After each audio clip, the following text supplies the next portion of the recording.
Khandesh speed news, आवाज आम जनतेचा, आवाज आपल्या हक्काचा।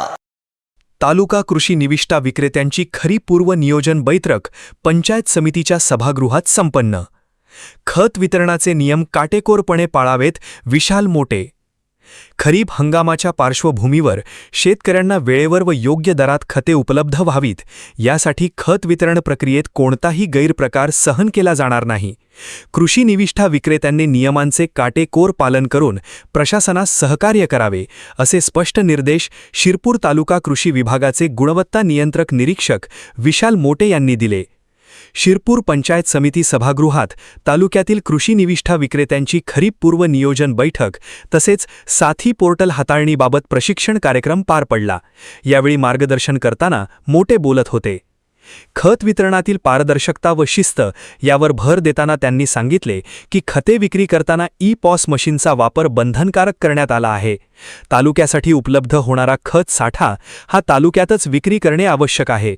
शेतकऱ्यांच्या जमिनीच्या क्षेत्रानुसारच खत विक्री करण्यात यावी, अन्यथा कारवाई केली जाईल। युरियाचा अतिरेक टाळण्यासाठी प्रति शेतकरी 20 पेक्षा अधिक बॅग विक्री झाल्यास तपासणी करण्यात येईल, असेही त्यांनी स्पष्ट केले। विक्रेत्यांना मिळणाऱ्या खत साठ्याची मोजणी गावातील सहाय्यक कृषी अधिकाऱ्यांच्या उपस्थितीत करणे बंधनकारक राहणार आहे। शेतकऱ्यांसाठी असलेला खत साठा औद्योगिक किंवा इतर अकृषी वापरासाठी वळवू नये, यासाठी प्रशासन दक्ष असून जादा दराने खत विक्री केल्यास संबंधितांवर कडक कारवाई केली जाईल, असा इशाराही देण्यात आला। विक्रेत्यांनी केवळ विक्रीपुरते मर्यादित न राहता शेतकऱ्यांनी योग्य कृषी मार्गदर्शन करावे, असे आवाहन करण्यात आले। प्रभारी तालुका कृषी अधिकारी कैलास गोपाळ यांनीही विक्रेत्यांनी नियमांचे पालन करताना शेतकऱ्यांची गैरसोय होणार नाही, याची काळजी घ्यावी, असे स्पष्ट केले। या बैठकीस Shirpur taluka seeds, pesticides and fertilisers dealers असोसिएशनचे अध्यक्ष हेमंत चौधरी, उपाध्यक्ष गौरव गोयल, सचिव भूपेश अग्रवाल, खजिनदार निलेश अग्रवाल तसेच जितेंद्र पाटील, ललित राजपूत, नागराज पाटील, नामदेव धनगर, जितेंद्र जैन, DN बडगुजर, संजय पाटील, उज्ज्वल निकम, गोपाळ जाधव, जगदीश पाटील, लक्ष्मण पाटील यांच्यासह तालुक्यातील कृषी निविष्ठा विक्रेते मोठ्या संख्येने उपस्थित होते।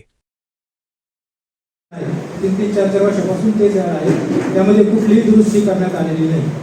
फॉर एक्झाम्पल सांगायचं तर सुरुवातीला काही निर्माण फर्टिलायझर सारखे, सरदार फर्टिलायझर सारखे, त्यांचं सध्या कुठलंच प्रोडक्ट मार्केटमध्ये नाही की तुमच्या दुकानात नाही, तरी तुमच्या लायसन्समध्ये ते आहे। ज्यांच्याकडे तुम्ही माल घेताय तेच तुमच्या लायसन्समध्ये ॲड नाही।